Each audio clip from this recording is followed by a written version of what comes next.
देवादिदेव महादेव शिव और माँ जगत जननी माँ जगदम्बा के चरणों में नमन करते हुए मैं यति सर्वमित्रानंद गिरी, शिष्य परम पूज्य महामंडलेश्वर यति नरसिंहानंद गिरी जी महाराज, शिव शक्ति धाम दासरा गाजियाबाद। आज हम आए हुए हैं नर्मदा परिक्रमा मार्ग। ये जिस स्थान पे हम बैठे हुए हैं, जो नर्मदा परिक्रमा मार्ग है, और जहाँ हम ये नर्मदा परिक्रमा है, ये गांव का जो जिला पड़ता है वो अंकलेश्वर है, अंकलेश्वर बड़ूज के पास। तो वहाँ है, वहाँ हमें मिले जी मंगल मुनि जी, जो दंडवत यात्रा कर रहे हैं पिछले 6 महीने से, और इनकी यात्रा अभी 3 साल और चलेगी, क्योंकि ऐसे अगर पैदल यात्रा करो तो 3 साल 3 महीने में पूरी होती है। तो ये दंडवत कर रहे हैं तो इनको कम से कम 10 साल लग जाएंगे। तो ये नर्मदा में ही है यात्रा में मुझे हमें मिल गए। हमारा सौभाग्य है कि इन जैसे दिव्य संत के दर्शन हो गए।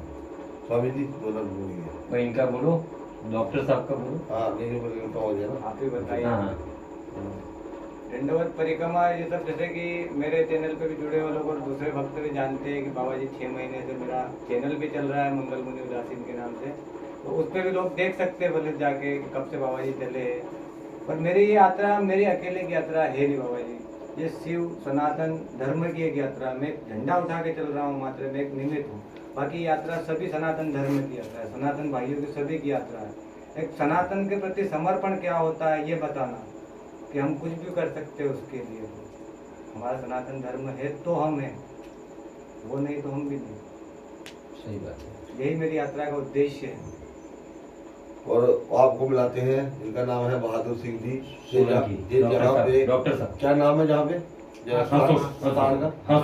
हंसोट में तालुका है डॉक्टर बहादुर सिंह जी, जो ये जहाँ पे छोटा सा शिविर चलाते हैं, जहाँ पे परिक्रमा यात्री आके रुकते हैं, उनके भोजन पानी का व्यवस्था देखते हैं, और सुबह उनको पुनः आगे की तरफ विदा कर दिए जाते हैं। तो मैं इनसे जानना चाहूँगा कि इसकी शुरुआत कैसे हुई और कब से आप यहाँ पे सेवा दे रहे हैं। शुरुआत तो बहुत साल से, 50 साल से मैं यहाँ सेवा करता हूँ।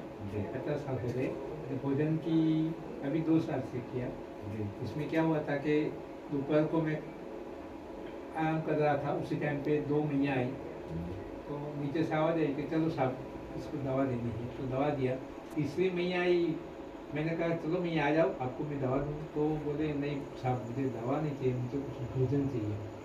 तो इसी टाइम पे मुझे, मेरे पास तो था ही नहीं, मैं इधर उधर ढूंढा, नहीं मिला। मैंने कहा भैया मैं पैसा दूँ, कहीं बिस्किट लेके आओ। भैया कहा मुझे नहीं, मुझे चावल खाना। बहुत दुख हुआ, और दूसरे ही दिन मैंने उसको इधर चालू तो बहुत इतना अच्छा काम कर रहे हैं बहुत सनातन के बढ़िया लिए, लगा। और इनको कोई जानता नहीं। हम चाहते हैं कि इस वीडियो को अधिक से अधिक शेयर करें, ताकि लोग जाने कि सनातन धर्म के लिए समर्पण क्या है। और वो लोगों के लिए मैं ज़्यादातर बोलना चाहूँगा जो छीन कर खाने के आदि हो चुके हैं, छीन के दूसरे के हाथ से छीने। समर्पण होता है। हमारा भारत देश में रहने वाले हम राम जी के सिद्धांतों पे चलने वाले लोग हैं। हमको हमारी जुबानी सब कुछ होती थी, आज कहाँ गए वो। और इनका समर्पण देखिए, सेवा दे रहे हैं, और आगे जब तक दुनिया रहेगी, जब तक ये सृष्टि रहेगी, तब तक ये सेवा चालू रहेगी। रमेश भाई का मित्र है डॉक्टर साहब। हाँ, और ये सब आज जोगानुजोग कैसा होता है। आज मैं जहाँ बैठ पाया हूँ, तो ये हमारे रमेश भाई की वजह से, जिनको आप हमारे चैनल वाले तो जानते हैं इनको, रमेश भाई के साथ इकट्ठा करने वाले रमेश भाई। श्रीनगर में भी वीडियो बनाए थे हम, और बनाएंगे, और क्यों नहीं बनाएंगे। सनातन का झंडा शंकराचार्य जी लेके कहाँ जाके बसे, कहाँ से कहाँ पहुँचे। है देश को एक सूत्र में जोड़ा। तो हम सनातनियों का भी उत्तरदायित्व बनता है कि सभी को एक सूत्र में बांधे, सभी अखाड़ों का जो आपसी विवाद है वो सुलझाए, और एक मंच पे आए। तभी तो गौ माता को राष्ट्रीय माता का दर्जा मिलेगा। गौ नहीं बची तो कुछ नहीं बचेगा। 33 कोटि देवता गौ माता के अंदर है। अंग्रेज तक मानते हैं कि गाय ऑक्सीजन लेती है, और दूल्हा पुनः ऑक्सीजन देती है बाहर। नहीं तो जितने जीव हैं वो ऑक्सीजन लेंगे और कार्बन डाइऑक्साइड छोड़ेंगे।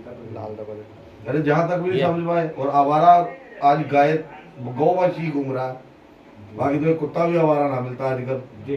क्यों हम हिंदू इतने नपुंसक हो गए जो एक अपनी गौ माता को न बचा पा रहे, और दानों पे नहीं चल पा रहे। इसीलिए हमने श्री श्याम आध्यात्मिक शिक्षण और सेवा संस्थान मथुरा में चालू किया है।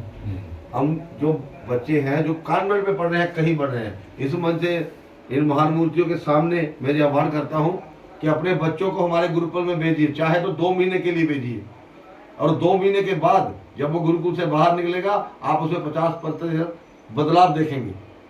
उस बच्चे को हम धर्म की तरफ अगर से गलत जो बाकी धर्म गुरुओं ने नहीं किया वो हम करेंगे। आज हमारे धर्म की हानि हो रही है, क्यों नहीं हानि हो रही है कि धर्म के लिए समर्पण कर रहे हैं और किसी को पता ही नहीं है, और पता लगना चाहिए हमारा सनातन कितना महान है, जो दुनिया में पता चलना चाहिए। अरे तभी तो मानते हैं, मालाएं पहना के इधर राधा राधा कर रहे हैं, क्यों? हमारे धर्म में कुछ है तो हमारे धर्म के पीछे भाग रहे वो गोरे भी, हमें लूट के ले जाने के बाद भी आज भी सनातन यूं तो खड़ा है, आज भी आ रहे हो भीख मांगते हो, आज भी आ रहे हैं कटोरा लेके, पर सनातन ने किसी के आगे हाथ नहीं फैलाया, क्योंकि व्यवस्थाएं इतनी बढ़िया थी हमारी। उस समय ब्राह्मण को मतलब राजा अपनी पदवी के बराबर बैठाते थे परिवर्ष के लिए, और राजपूत राजा होते थे, बाकी कुछ वैश्यों का तो अस्तित्व बहुत कम था। आज जमाना हो गया वैश्यों का ही जमाना हो गया, हर चीज को पैसे से तोलते, पैसे से। भक्ति पैसे में आएगी? नहीं आएगी। और सबसे बड़ी भक्ति है नर सेवा नारायण सेवा। नर की सेवा कर ली, किसी की भी सेवा कर ली, किसी बूढ़े की सेवा कर ली, किसी पक्षी की कर दी, वही सब कुछ है। सबसे बड़ी समर्पण, सबसे बड़ा समर्पण वही है। बढ़िया। तो स्वामी जी को भी मैंने मथुरा में